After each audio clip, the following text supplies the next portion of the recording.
You have to speak to the drivers and not at the drivers. Can you just take us through what are some of the critical issues when it comes to driver behavior and safety? And what role does leadership, like somebody that's in leadership like yourself, what role do you have in ensuring that the drivers are safe? So thank you very much. That's actually a critical big question. It goes back to how do you monitor your fleet? So if we look at telematics, there's harsh braking, speeding, cornering, excessive idling, which has an ESG component of it. There's also dash cameras that look within the vehicle, cameras that look outside the vehicle.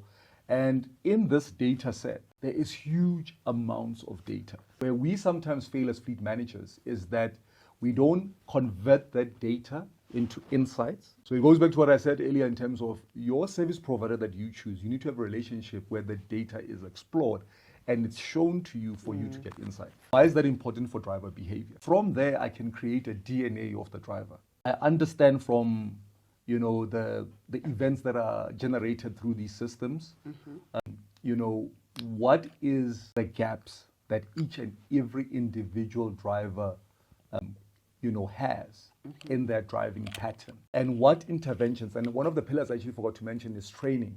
So the standard says you must have structured driver training. So you take that, you make sure that that's understood by your supporting structure, whether you have a fleet controller, whether you have a fleet supervisor on the ground.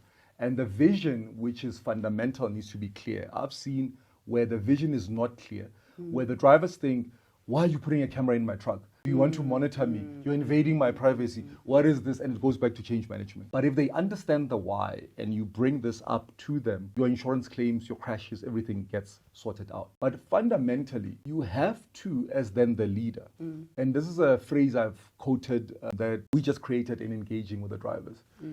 You have to speak to the drivers and not at the drivers. And it's a fundamentally big difference. The drivers need to understand in a language in which they can consume, where you engage with them. Now, gentlemen, ladies, this is what we're doing. This is why we're doing this. This is how we're doing this.